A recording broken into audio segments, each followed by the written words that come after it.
Hello students, welcome to Sri Rama Bharati online classes. I, English educator Mohit Mittal welcomes you all.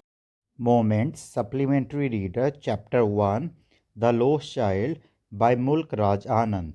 Mulk Raj Anand was an Indian writer in English notable for his depiction of the lives of the poorer caste in traditional Indian society.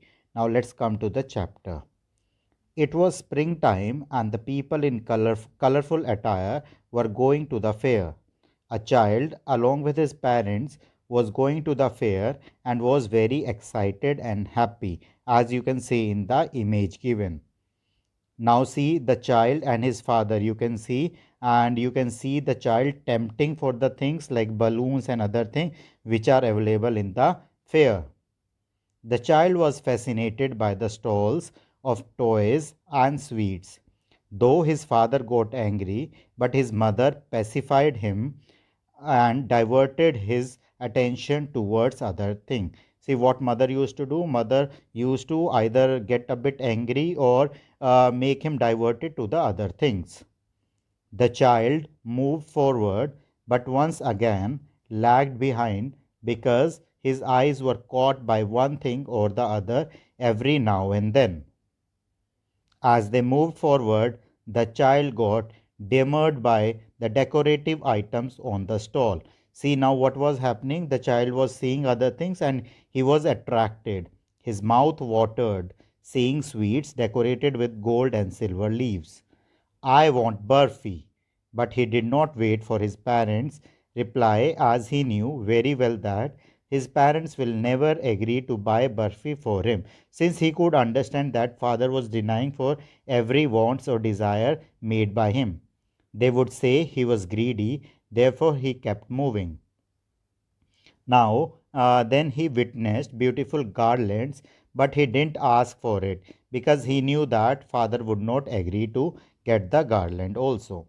Then he saw balloons, but he knew very well that his parents will say that he was too old to play with balloons, so he walked away.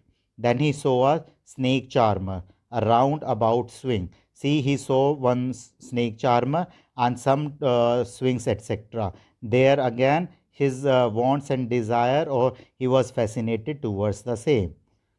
Now he stopped to ask his parents the permission to enjoy the swings, but to his utter surprise, there was no reply. See, he wanted again to get permission for seeing the snake charmer play and go for roundabout.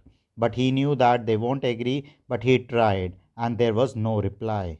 Neither his father nor his mother was there. Now the child realized that he was lost.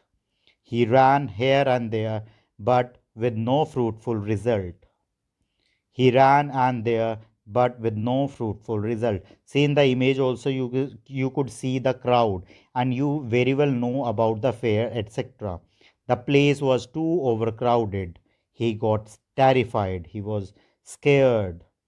Suddenly, a kind hearted man took him up in his arms and tried to console him. He asked him if he would like to have a joy ride. But the child sobbed. See the child who had a great desire for other things, but this time he did not agree. The child sobbed, I want my mother, I want my father. Then the man offered him sweets, balloons, and garlands. These things were given by man, or he asked for, so that the child become quiet. But the child kept on sobbing, I want my mother, I want my father. And here the chapter ends. What could I say in the end? That all the worldly temptation seems worthless to him today without his parents around. See, the child had number of desire, but when he got to know that he is lost in the fear, so the fascination lost away, and the temptations were all worthless. So the chapter completely throws a light on how a child mind works. Okay, I hope the chapter is clear. Thank you.